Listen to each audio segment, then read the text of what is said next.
idea of me coming to sit down beside you. It's recording. Oh. In the camera. Okay. Oh, man. I mean, I'm bigger than you because I got more muscle, but that's fine. Everybody, welcome back to, I think this is episode 18? No, 17, I think. I wanted to, my plan for this year was to read at least 12 books, and that's one book a month if I do it right.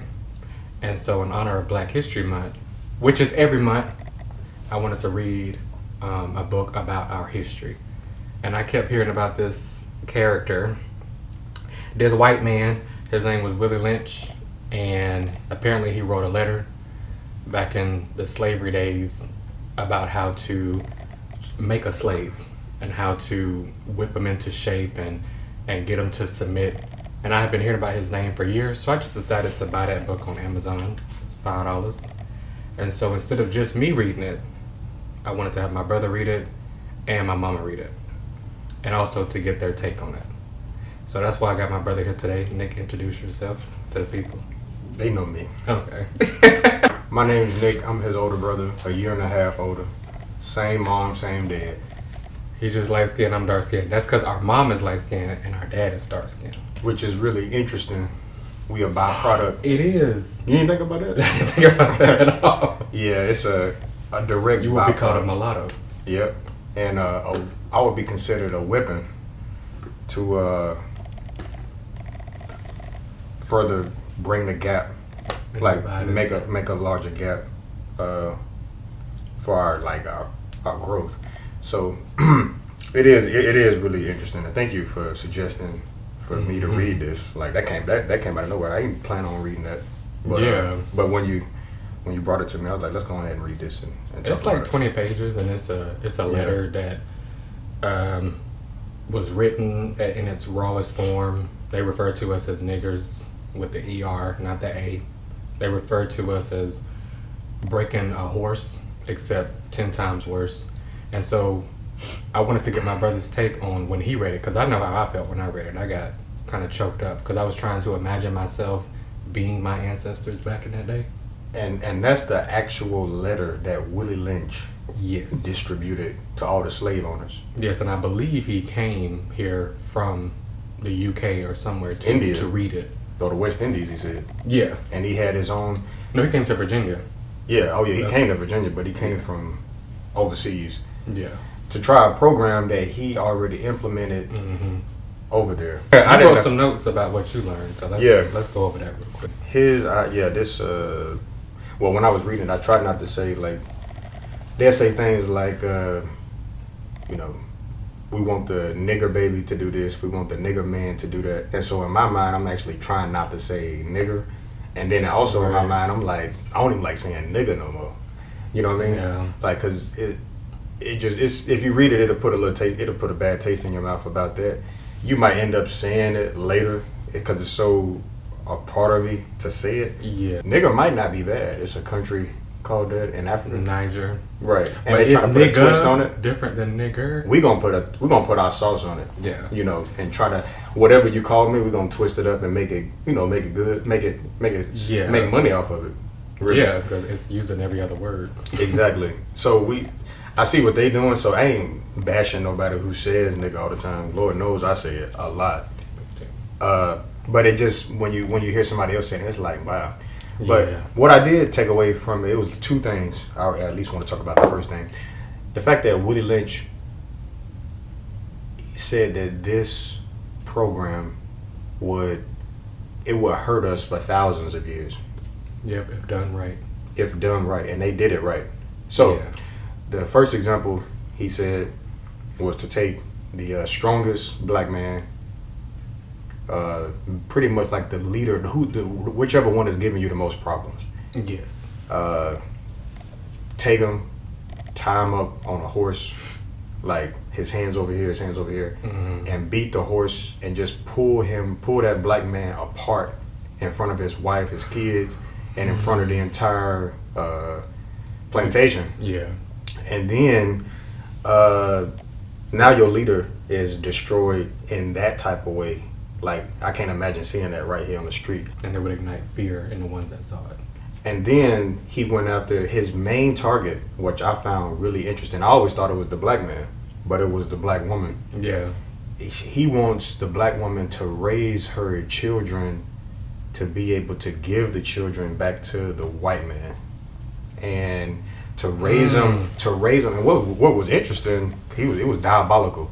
He wanted them to raise the strongest, like for the woman to raise a strong body, yes, but a weak mind. Yeah, the quote in that book that stood out to me the most was, "Keep the body and take the mind." Yep. You need the body, just like you need the body of a horse to tell it where to go and what to do. A horse is really muscular, and you can feel its strength when you're on its back. That's exactly how they saw us. They wanted our physique and our muscular build to stay intact and to get the strongest of men, but also take our minds to cause us to be in fear and to bow down to them. Yeah. That's what was so alarming and appalling to me, because it worked. Yeah, they want to get some good sleep at night. And yes, because he said they'll end up in your house if you're not careful. Yeah, which is when you think about it. I mean, how can you really trust slaves when you treat them like that, and you go in your house and sleep at night, and you think we're not gonna come in there and just riot? Yeah, and some people did. Nat Turner did that.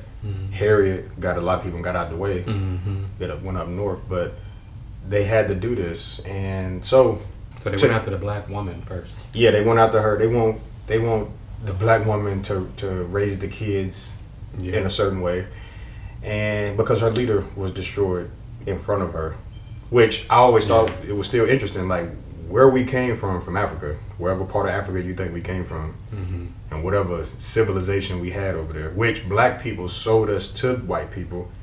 A lot of that, unfortunately, we had values over there. It was it was a marriage value. It wasn't. It was a family value system that they went after, and system after system, even after Willie Lynch, it was trying to destroy the family value system. Yeah, like food stamps, welfare, things like that. Anything to get the man out of the house and then depend on the government. Yeah. And so when our mom had food stamps, we had to go up there and lie, right? Who didn't have food stamps? We had to like dress down. Yeah, you got to dress down, confess with your mouth that you cannot afford food. And that you broke. And you got to stay in this bracket that you find yourself breaking out of. And I'm like, Mom, we talked about it. I said, Mom, you know what? Let's stop, boy. I don't want to put our business out there like that, but put it out there. No. we said let's stop food stamps. Let's depend on God. I said stop it. Yeah. We talked about it. Yeah, and we did. High school, yeah. We stopped it. Money started coming in through the roof. I remember that. Depending on God and not the government, because God is still exists, and I know He exists because Willie Lynch used this certain term. Yes. He said this will work for thousands of years unless a phenomenon happens. Which is like God intervening, causing us to wake up into who we really are. And I thought that was very interesting, because as diabolical as he is, he understands that this plan it's not 100%. You can still break out of it, and we got proof of that throughout history. People breaking out of it. Yeah. It is interesting to see why I think the way I think, and why our parents think the way, and our grandparents especially think the way we think. A lot of it comes from this guy right here. And speaking of being light skinned and being dark skinned, me and Nick grew up in the South our whole life. And I remember from a young age, I used to be just inherently jealous of Nick's like physical qualities. This was back in like the 90s and early 2000s when light skin was in. Ludacris. That's not the case no more. But who's in? Like Chris Brown not in no more. Drake not in. I mean, they in, but you cannot, once you go black, like dark skin. That's what they no mean. Turning back. That's what they mean. But I used to be real just jealous of him. The hair texture was one thing. The skin color was another thing. All the girls would try to get through me to get to him. So there was just this innate, like, because of this book. Yeah, because of the Willie Lynch glorifying all the light skinned and white people. They glorifying them, and they making you look. They trying to make it seem like you ugly. That's what I was getting to. It makes it seem like my self-image was just Not trash. not the case. And I used to always tell you, brother, you beautiful. You a Yeah, bad you used man. to call me porch monkey. But I did. You were joking. I'd be like, Jay, you really think I think no, you're a porch I know you monkey? didn't. And there was nothing else that I could call him but Old Yeller. True. Like, there was True. no joke. You could that say I could, watered down. You could call me leftovers. Tar Baby. You used to call me Black Mamba. You can always reverse it and say I'm original. You know. I didn't know that when I was 10. Exactly. But now my brother tells me how beautiful I am. He thinks that I'm more beautiful than he is. But Absolutely, you the original, right? Yeah. You more original. You more from the root. And I was bred like a hybrid. But even though we got the same mom and same dad, I think it's interesting that our granddaddy, our mom's mom, and mom's father, black man, white woman, yes. have my light skinned mom, our light skinned mom. Our light skinned mom meets a dark skinned man, and the white race is extinct that quick. Yeah, in one generation. I think that's really interesting because if every white woman had sex with a dark skinned man and then their kids had sex with dark skinned people, yes. all white people would be gone. eradicated. Yeah. So if mom would have got with a white man, Yeah. we'd both be. Uncle Steve and Bradley them. Yeah. They our cousins just look like white people. It's just simple genetics. So then they come out with blue eyes. And so when you see me and my cousin Bradley, for instance, standing next to each other, if I have a picture, I'll put it up. We're blood cousins, but you wouldn't think that because he got like blonde hair and blue eyes. And that's the fear that they're talking about. I mean, Yeah. the slave master had to have sex with the black woman to produce meat. Yes. That was a part in the book. Yeah. He said, make sure y'all do that to keep, what did it say? He said to keep the blood pure. It made it seem as though the white people's blood was more pure than ours. I couldn't believe it when I read it. It said, make sure that you continue to breed with those black women. And then they'll create the mulatto races, and then they'll be, the dark-skinned kids will be jealous of the mulattoes because then they'll get better treatment and stuff because they have pure blood. So Amazing. yeah, it is amazing. It was a great book to be so quick.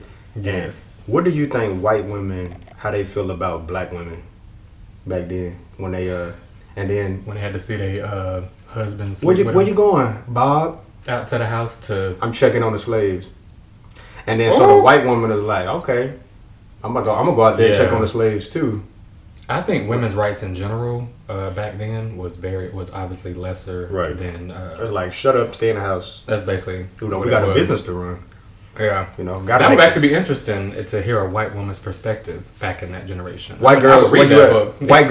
White girls, pull up. If y'all got some books to recommend about a white woman in the slavery days, like if she wrote a book, I don't know much about, the white women back then, but that would be a nice perspective. Like, how did they feel? Were they jealous? Because I'm sure they got wind of what the master was doing. Cause Oh, yeah. they're It's a gonna bring in light-skinned baby. Yeah. Yeah, it's a light skinned baby. Who, So then- yeah, they know what's up. By the way, quick side note, white women do not like me.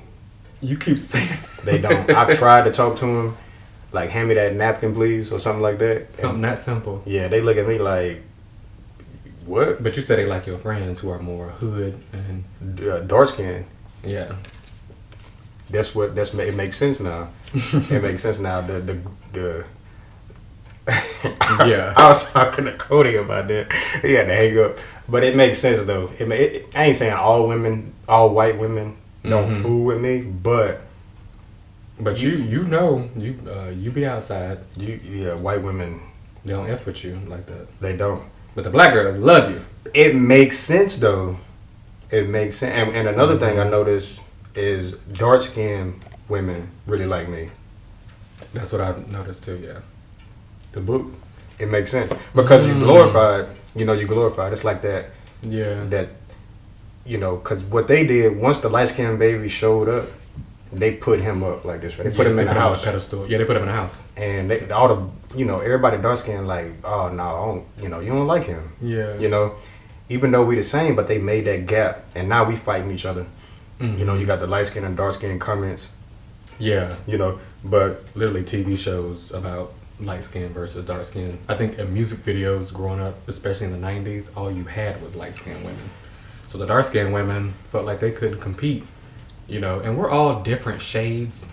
That's what's crazy. Like the fact that, we all come from a black person, like two black people at the beginning of time can create this many different shades down the line, and somebody like this will come along and just create war and division. But we all come from the same place. We all come from Africa. It don't matter how white you are. That's the motherland. We all came from there at some point. So we all got the same type of blood in us from the beginning. Yeah. It's just throughout the generations. I just hate that there has been so much division between all of us. I'm so like kumbaya. I wish everybody would just get along, and so is Nick. So when we that's why we try to make people inclusive. It don't matter how you look. With us, it don't matter. You know, you come to us. It's about your heart. Even the Bible says it's about the man's heart that, you know, it speaks over appearance. But we get so caught up in the physical appearance, and that's what I was jealous of. And my brother was mainly his looks. Also, he was really good at sports and stuff. So when it came to his masculinity, that's a whole nother subject. But the light skin, red lips, texture hair. I thought my hair was so ugly and nappy at one point. I thought that my skin was just unattractive and ugly and distasteful. That it developed an image within myself that when I would look in the mirror, I would just always constantly think of him, like compare myself to him. I know it was inherent, and it wasn't until I got to like my mid to late 20s that I was like, I'm good looking, I'm attractive, and like I say, it's more about the heart. I have an amazing heart and amazing personality. And then it didn't take away me thinking that my brother was beautiful, but I started to look at myself in a better light. Mom and dad made some good kids. They made some good kids. Some good looking kids. And I think all kids, when they come out, they look all right. You know? They look like aliens when we first come out. Yeah. And then we form. What's something else besides the mulatto and the women being out front that you learn? Like, what's the third? Yeah, so I always try to do real life application. Like, how is this affecting me today? Mm-hmm. You know, what was my mama thinking when she was growing up? My mom and dad. And my dad, our dad grew up in Mississippi in the 40s, right? Yeah. Right, so, you know. Yeah, 40s, 50s. Mississippi ain't no joke. You know, he experienced racism. Our great granddaddy was a slave. Papa? Yeah. He was a slave at 12 years old. Mm-hmm. So it's close. But with that being said, I wrote down a couple things. I might not go over all of them, but how it's kind of personal. But I'm going to say them anyway. Like, how did Willie Lynch affect me personally? Mm-hmm. Besides my complexion, the lack of discipline and self-control in certain things, I believe that's affected by it. Mm-hmm. It's one of his goals were that he keep talking about is that he wanted to make the black woman dependent on the slave owner, like eat out of my hand type of dependency. Yeah, she was dependent on her husband.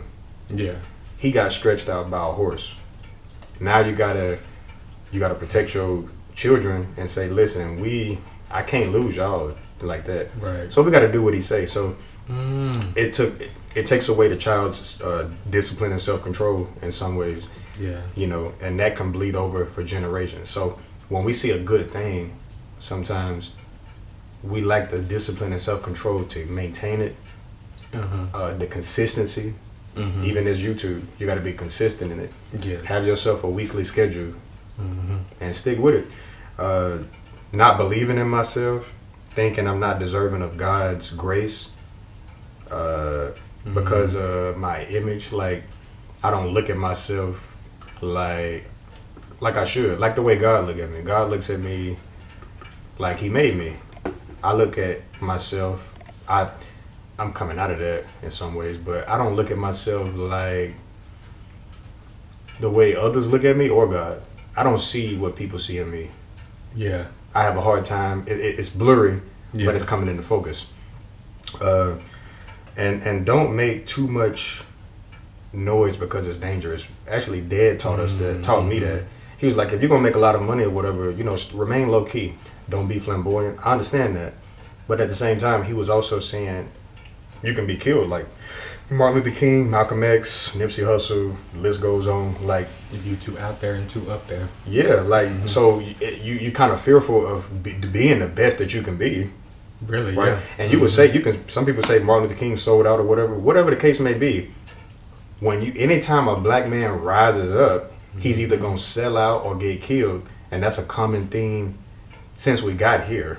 That's a common theme in the world, though. And they made examples of Martin Luther King and Malcolm X, and ain't nobody really risen up since. Have you noticed that? No, see, so we got some people that just say certain things, like Cat Williams will come out and say certain things, and it kind of wake you up a little bit. The movie, the Black Panther movie, get created and stuff. It restores the beautiful image that we are. You can say what you say about these movies or whatever, but I noticed a change. In 2018, black women started wearing their hair natural. Colin Kaepernick take a knee, and then you start to recognize, wait a minute, less black love, let's restore black love. Some people have already been on that. I understand that, and I shout out to them people. Like I salute them, because it's the only thing that seems like it can really save the world is if black people understand who they are and walk in it and become the nation that we're supposed to become. Because the reason why I say that is because black people wouldn't do this if we was in charge of white people.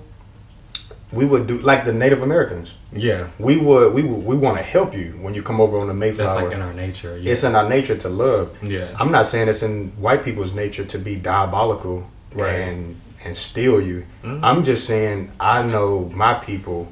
I don't trust a lot of my people. Yeah, but at the same time, it seems like we are built to love and flourish. We one with nature. Yeah. We don't make paved roads and stuff like that.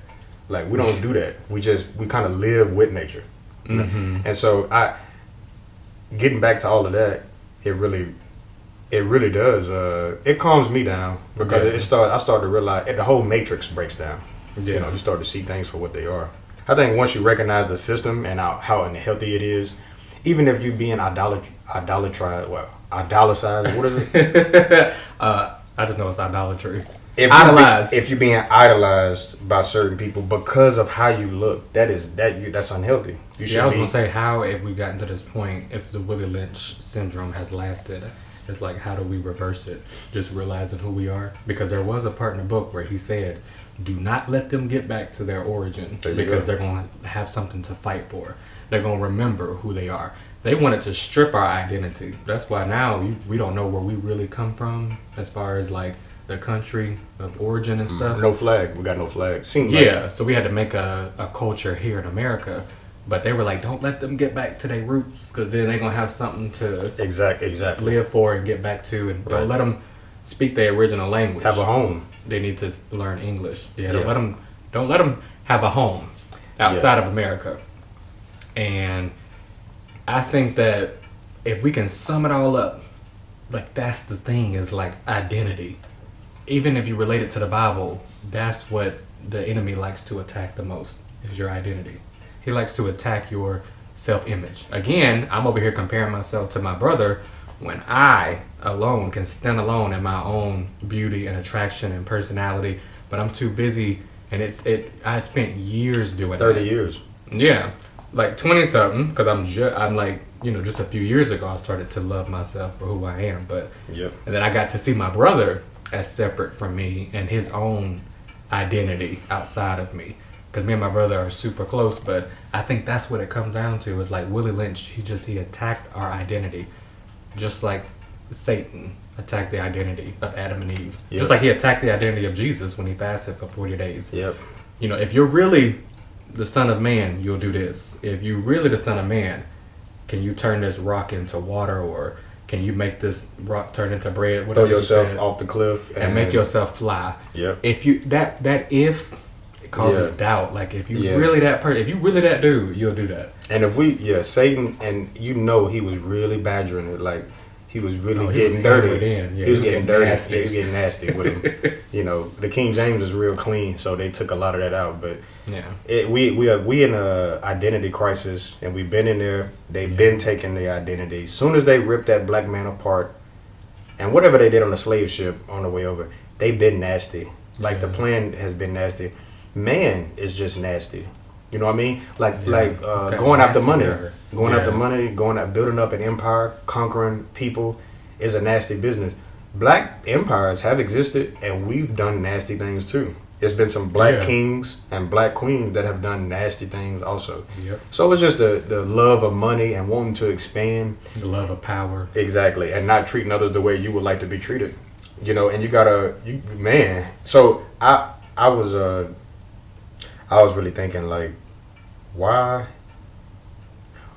once you recognize the system and what happened, you know, how can you now, what's such a big deal of knowing that you're beautiful? Like, how does that affect your weekend?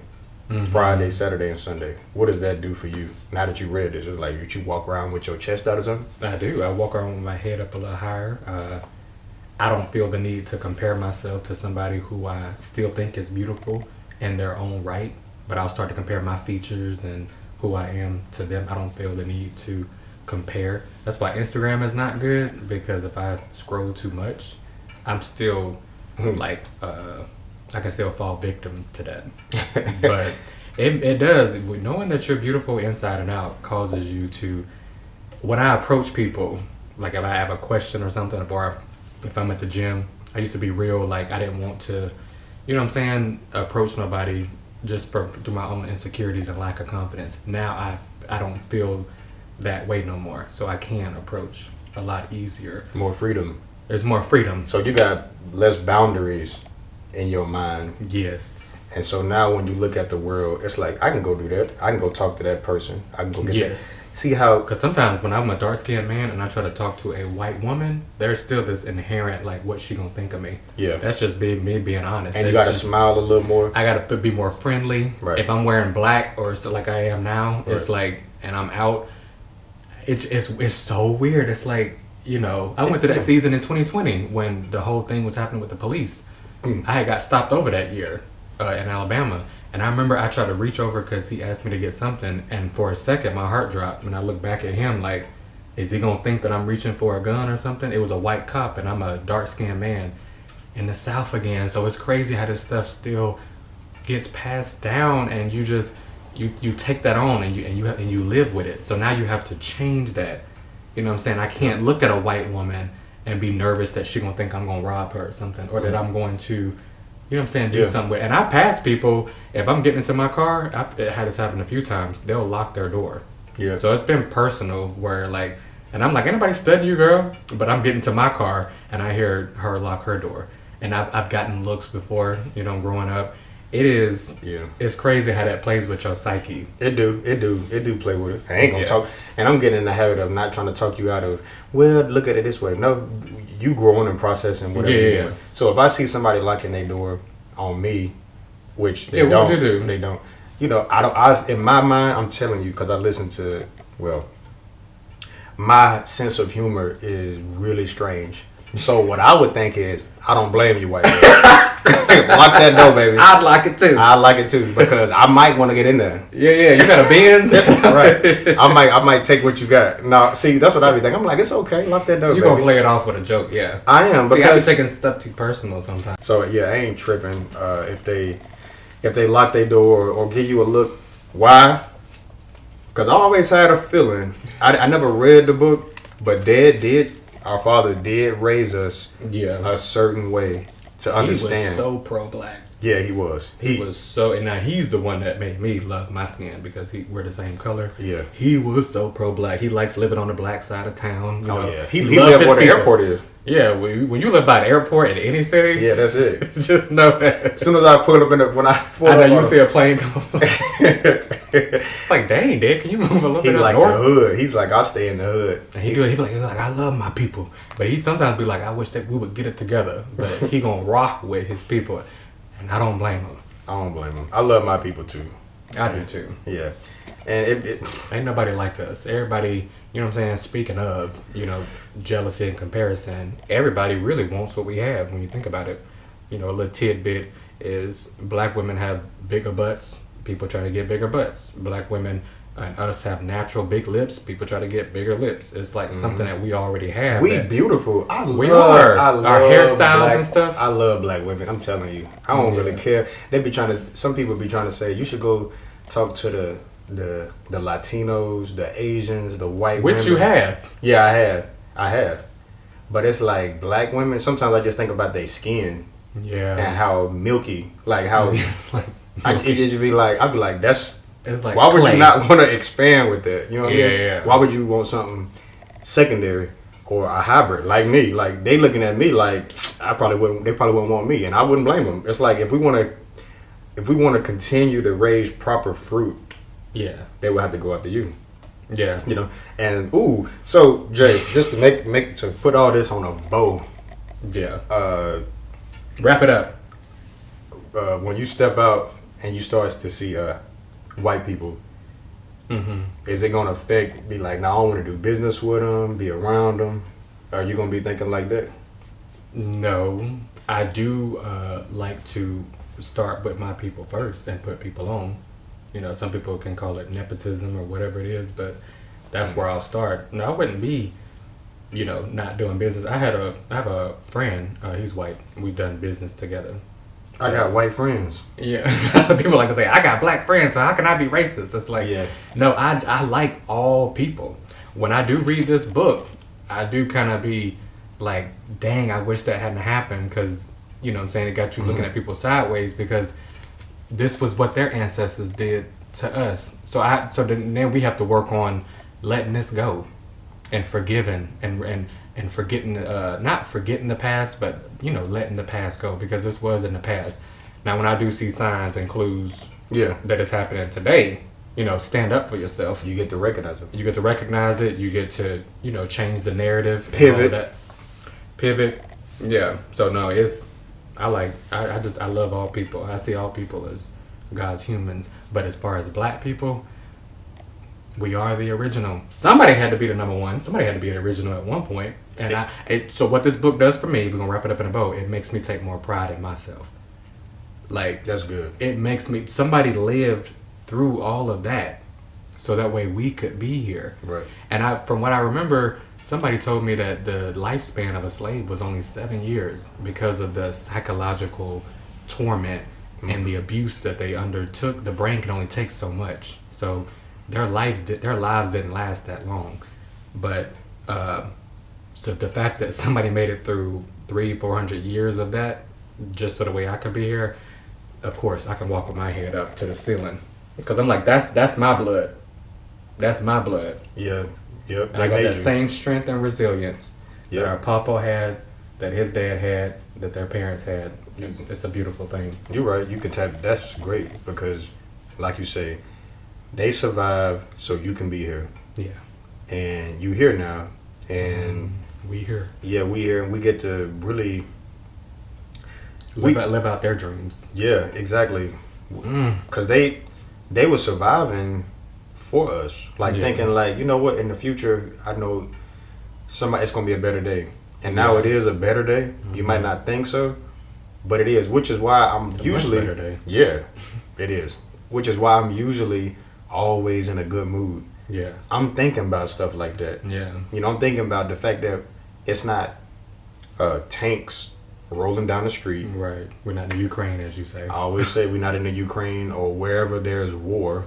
And we definitely, even though it was a black guy that got hung in a couple of days ago in Georgia. Yeah, it's just be more wise. Yeah. Pray when you wake up. Pray before you go to sleep.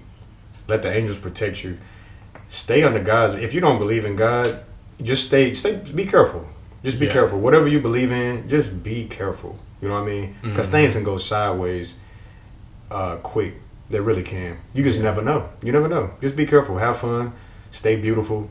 If you approach it like that, you should be good, because those positive energies should keep a boundary around you that will ward off evil intentions. You know what I'm saying? Even when you hear a door locking, like I say, I look at it like, I don't blame you. Yeah. I really do. I look at it like that, and laugh it off, because that's their ignorance. That has no reflection on you. She's looking at the news 24/7. Right. Why would I not lock my door when a black man comes inside my car? That's all I'm watching. I'm like, I had a black woman do that to me. It was actually about a couple of weeks ago. I was at Chipotle. Click. And I walked up to my car, and she was right next to me, and I heard it, and then she looked up at me.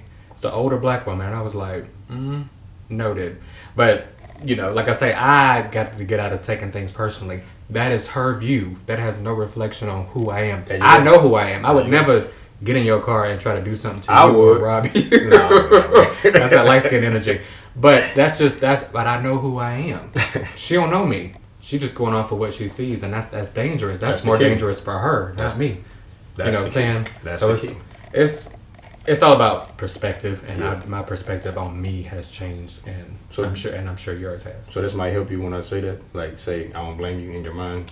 Yeah, that might help you a little bit. That'll help me laugh it off. Yeah, you know, I'm not gonna take it personal no more, because after reading this book, like you say, when you recognize where it comes from, exactly, and the black man has been demonized and marginalized and othered for years, and people still try to do that with the news today, and these people watch the news.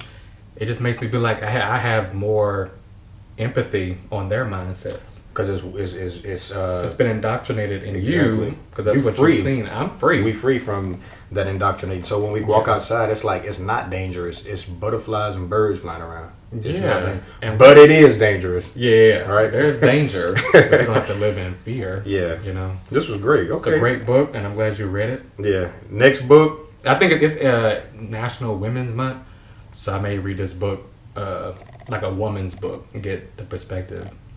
Somebody recommended that I read Viola Davis's book, which I may do, and she talked a lot about the pay rate between white women and black women in Hollywood and stuff, and how she has had to work her way up the ladder, and she still don't get paid as much as a white woman do. And they call her the white Meryl Streep.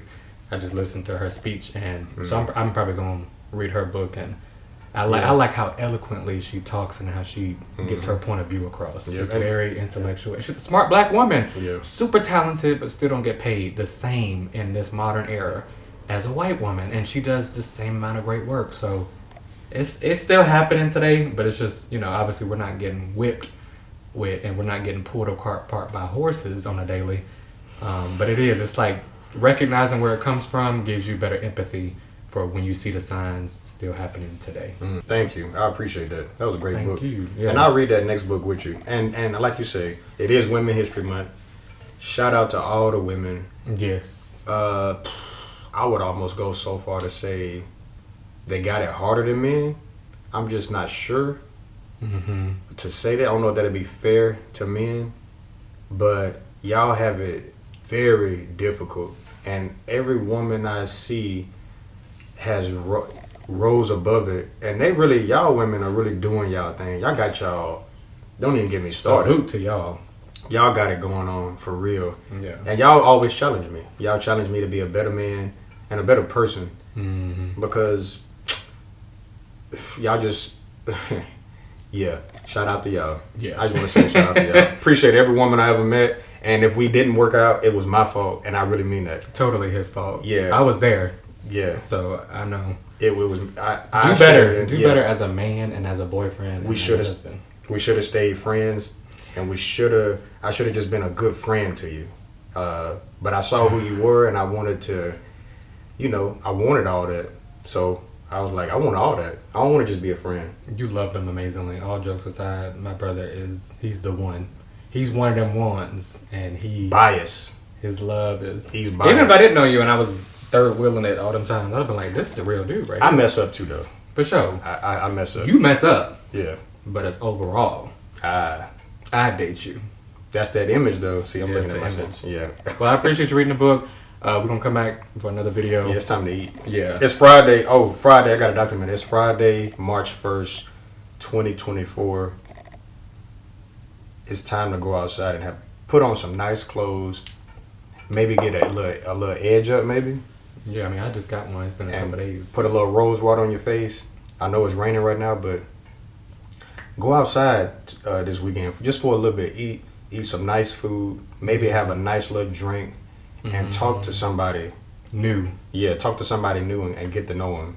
Just be friends, or just for the night. Just saying, just talk to them a little bit. Yeah. And get cute. Why not? Yeah. It's 2024. It's like it's time to man. Hey, we got a little money in our pocket. It helps when you're already cute, like me. Appreciate y'all. Shout out to all my real ones.